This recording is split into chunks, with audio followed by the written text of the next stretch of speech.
ख्वाजा साहब, आज एक तवील मीटिंग हुई वज़ीर आज़म शहबाज शरीफ की नवाज शरीफ साहब के साथ। आप भी उस मीटिंग में मौजूद थे। आज फाइनली खबर आई कि जो ISPR की तरफ से कि जो इल्विदाई मुलाकातें हैं वो chief of army staff general Qamar Javed Bajwa साहब ने शुरू कर दी हैं। दरमियान में क़यास आराइयाँ हो रही थी अब, और वो ये थी कि एक्सटेंशन देने की, एक्सटेंशन लेने की बातें हो रही हैं। तो क्या अब समझा जाए कि तोसी नहीं हो रही है, नए आर्मी चीफ की तैनाती होगी? कि मैं इस सिलसिले में थोड़ा सा जो डिस्क्रेशन है उससे काम लूँगा। अभी जो है इस मीटिंग में जो भी तबादला ख्याल हुआ है उसमें कोई कंक्लूसिव जो है अभी है। तो इसलिए मैं एतराज़ करूँगा कोई कंक्लूसिव कमेंट देने के लिए। लेकिन ये डेफिनेटली जो आपने जो टॉपिक आपने मुझसे पूछा है उसके मुताबिक तबादला ख्याल हुआ है। जो इस वक्त मुल्क में बदअमनी है उसके मुताबिक भी तबादला ख्याल हुआ है और बड़े से मसले ज़ेर बहस आए हैं। तो मेरा ख्याल है कि कुछ ना कुछ जो है 1-2 रोज़ के अंदर जो है वो सामने आ जाएगा। बाकी जो आपने जो ISPR की तरफ से जो आया है वो हमने भी पढ़ा है, सुना भी है। तो वो भी एक बहुत बड़ी इंडिकेशन है कि एक जो इंस्टीट्यूशन जो है वो किस तरफ इस सारे मसले को ले जा रही है। जिस इंस्टीट्यूशन का हमें एहतराम भी है, उस प्रोसेस का भी एहतराम है, उसकी हम सैंक्टिटी भी मेंटेन करना चाहते हैं। उसको पब्लिक डिस्कोर्स का हिस्सा जो है बनाने से जो है हम गुरेज भी कर रहे हैं। मैंने आपको 2-3-4 मौके पे मैंने आपके साथ भी यही बात की है कि उसको डिस्कोर्स का हिस्सा जो है ना, हम चाहते हैं कि 6 साल के बाद अगर ये मौका आया है इस चीज़ का तो इसको इस एक डिग्निटी के साथ जो है इस मौके को जो है ना डील किया जाए, बजाय इसके कोई एक वाइडर कंट्रोवर्सी का ये मौजू बने। मगर ख्वाजा साहब, आपने वाकई मुसलसल ये बात की है, मगर कंट्रोवर्सी तो पैदा हो गई थी। और फिर ये भी खबर आई कि शहबाज शरीफ साहब को अचानक उन्होंने ट्वीट कर दिया था ऑफ टू पाकिस्तान, वो ट्वीट डिलीट करना पड़ा, फिर लंदन जाना पड़ा। तो सूरत हाल ऐसी पैदा हो गई थी, तौसी की बातें होना शुरू हो गई थी, इसीलिए वो गए। फिर आप वज़ीर दिफा हैं, ज़ाहिर है, और आपकी जो वजारत है वो बड़ी अहम है सारे के सारे मामले में, आप भी इसीलिए वहाँ गए। नहीं, ये बात आपकी दुरुस्त है। मैं इस बात से बिल्कुल मैं इनकारी नहीं हूँ कि शहबाज शरीफ या मैं यहाँ पे बुनियादी तौर पे इसीलिए यहाँ पे आए हैं बरतानिया में, और मियाँ साहब के साथ जो है उनसे गाइडेंस लेने के लिए, उनसे रहनुमाई लेने के लिए इसी मसले में। लेकिन मैं फिर कहूँगा कि ये इस मसले को कंट्रोवर्शियल बनाना जो है वो इमरान खान साहब का एक बहुत बड़ा मकसद है।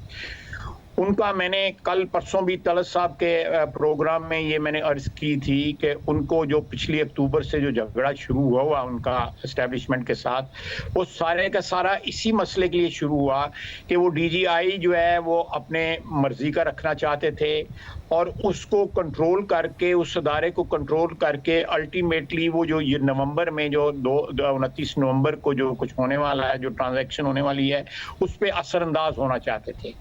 आज क्योंकि इख्तियार उनके पास नहीं है, इक़्तिदार उनके पास नहीं है और आईनी तौर पे उनका कोई हिस्सा नहीं है इस सारी ट्रांजैक्शन के अंदर, तो वो चाहते हैं कि इसको जितना भी कंट्रोवर्शियल बनाया जा सके इसको बनाना चाहिए।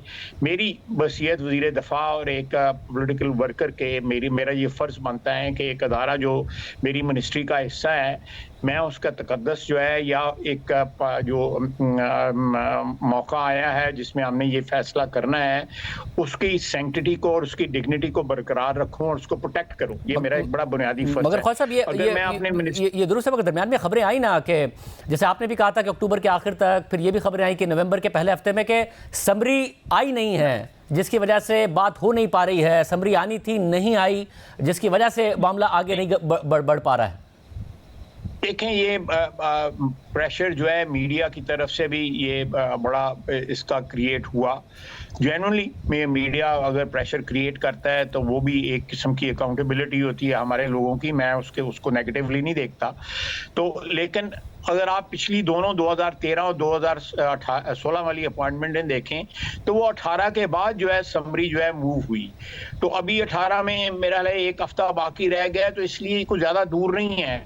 जहां हमने इतना सब्र किया है और हम we have not succumbed to the pressure created by so many quarters, जिसमें सबसे बड़ा जो है इमरान खान ने इसके ऊपर प्रेशर क्रिएट किया हुआ है, इसको कंट्रोवर्शियल बनाया हुआ है। तो मेरा ख्याल है कि जहां हमने जब्त करके कंट्रोल करके इस सिलसिले को, अगर समरी जो है वो नाम जो है 18 के बाद आते हैं, 18 नवंबर के बाद आते हैं, तो मेरा ख्याल है पुरानी रवायत जो है वो बरकरार रहेगी और इसके अंदर जो एक तनाज़ा खड़ा करने की कोशिश कर रहे हैं इमरान खान साहब, उससे हमारा जो है दामन जो है बच जाएगा और जो भी चेंज आएगी इस सारे नतीजे में, उसका एक तकद्दुस, उसकी डिग्निटी जो है बरकरार रहेगी। ख्वाजा साहब, क्या ये खबरें भी आई, क्या ये दुरुस्त है कि वज़ीर आज़म शहबाज शरीफ साहब कहीं ना कहीं किसी ना किसी सतह पर तौसी के हामी थे, नवाज शरीफ साहब नहीं माने और वो चाहते थे कि नई तैनाती ही हो?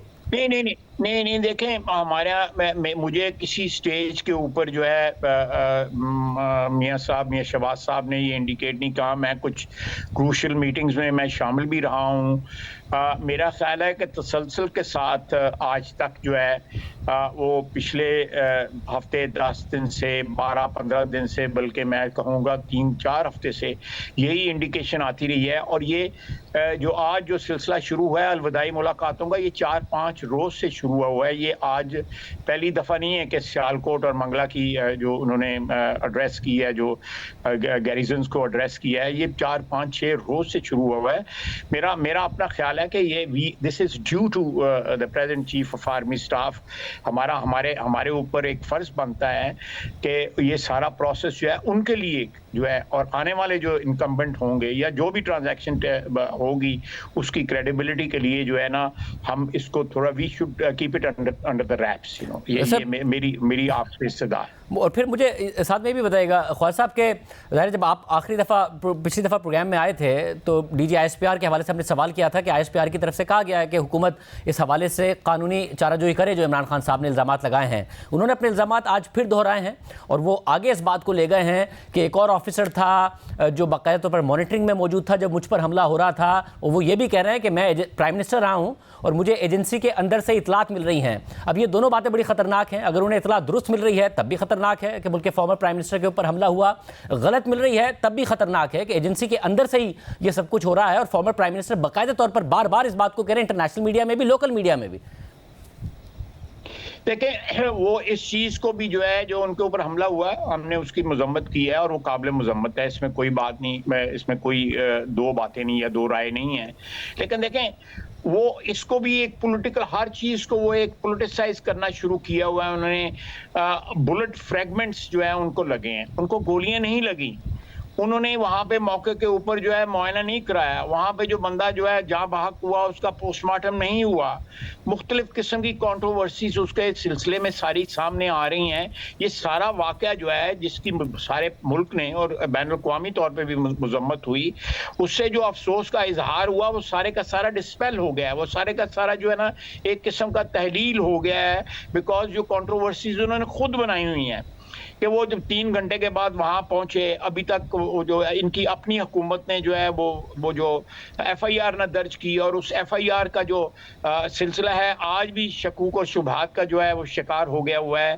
तो ये सारी बातें जो है ना अल्टीमेटली इसका नुकसान जो है वो जहाँ पे एक क्रेडिबिलिटी मुल्क और कौम की होती है वो भी डैमेज होगी, लेकिन सबसे ज़्यादा इमरान साहब को जो है ना वो इसका नुकसान पहुंच रहा है कि उनकी तमाम तब स्टोरी जो है ना वो सारी की सारी फेक साबित हो रही हैं। मगर ख्वाजा साहब, ये तहकीक तलब मामला तो है ना कि हॉस्पिटल में फ्रैगमेंट्स लिखा हुआ है। अगर लिखा है शौकत खानम, आप दुरुस्त कह रहे हैं, शौकत खानम की रिपोर्ट में ये बात लिखी हुई है कि उन्हें फ्रैगमेंट्स लगे, मगर ये बात तहकीक तलब नहीं है कि फॉर्मर प्राइम मिनिस्टर कह रहे हैं मुझे एजेंसी के अंदर से ये सारी की सारी इतलात दी जा रही है, जो वो बातें कर रहे हैं, जो इल्जामात वो एजेंसी पर ही लगा रहे हैं, इदारों पर लगा रहे हैं, वो कह रहे हैं अंदर से ही मालूमात आ रही। मेरी एक बात सुने, मैं थोड़ा सा इसको एक्सपेंड करूंगा अगर आप मुझे इजाजत दें। वो अपनी हर बात के लिए कोई ऐसा रेफरेंस देते हैं ताकि उनकी बात की में जो सच्चाई का जो आंसर सामने आए या उनकी बात की कोई क्रेडिबिलिटी हो। लेकिन देखें, एक शख्स जो है, मैं आपको एक ट्रांजैक्शन बताता हूं कि इनके वक्त जो है तोशा खाना में जो घड़ियां आती थी उसकी जगह फेक रिप्लेस कर दी जाती थी घड़ियां जो है। और जो वैल्यूएबल घड़ियां होती थी वो ले ली जाती थी और गिनती पूरी करने के लिए वहां पे फेक घड़ियां जो है ना रख दी जाती थी। जहां तक 2 नंबरी और मौसरबाजी जो है की गई हुई है, एक शख्स के इस बात के ऊपर एतबार किया जाए, किस लोगों के नाम लेता है,